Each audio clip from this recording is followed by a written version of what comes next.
Good day, I'm Carleen Brown-Thompson, and this is your JIS News for June 25. The drive to provide more housing solutions for Jamaicans continues, with a focus on the western end of the island. Government and the Development Bank of Jamaica, DBJ, are in discussions that will see more lands provided for housing developments in Montego Bay, St. James.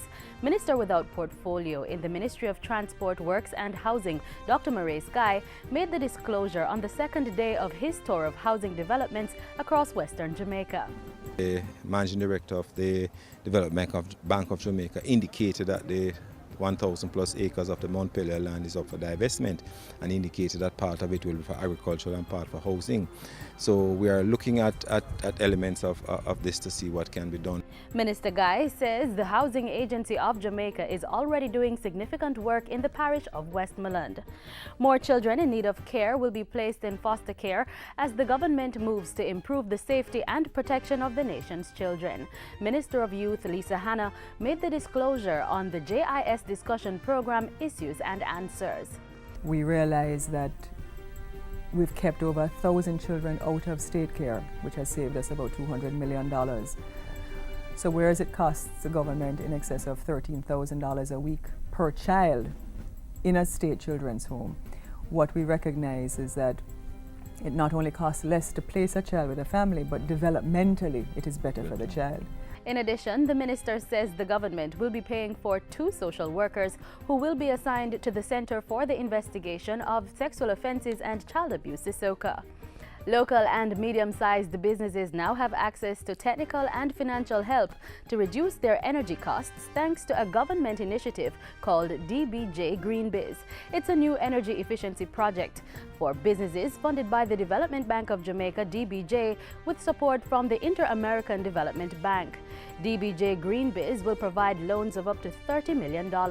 In the meantime, State Minister for Energy Julian Robinson says government is moving to increase the broad use of renewable energy sources so that 30% of all JPS customers can come off the grid by 2013. Minister Robinson says there's an effort to reduce public sector energy consumption, which currently costs taxpayers $1.2 billion every month. The ministry has created a smart energy roadmap and is completing the hydro feasibility study to identify areas in which alternative forms of energy can actually operate here in Jamaica.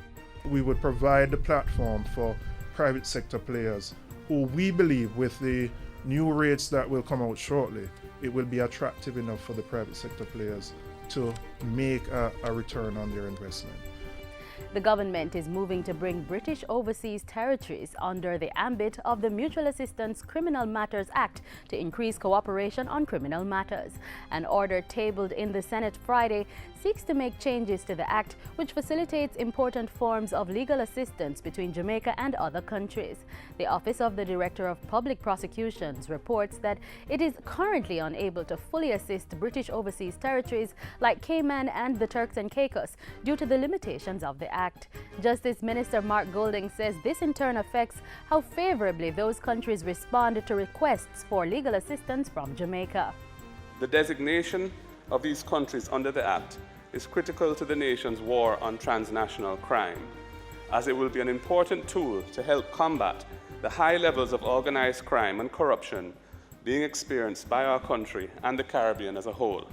And finally, Finance Minister Dr. Peter Phillips is urging the local credit union movement to promote the need to comply with international regulations in the financial sector. He told the Caribbean Confederation of Credit Unions on Saturday that given the global fiscal crisis and the need to battle international terrorism and money laundering, there was no escaping the tighter-run financial systems. Dr. Phillips pointed to impending laws such as the U.S. Foreign Account Tax Compliance Act, FATCA, which was designed to ensure Americans pay their taxes, even when their money is banked overseas. The minister noted that all financial institutions, including credit unions, will have to comply with the new law, which becomes effective next year. He implored the leadership of credit unions to become familiar with the provisions of this and other laws and communicate with its membership. And that's it for JIS News today. I'm Carleen Brown-Thompson. Thanks for watching.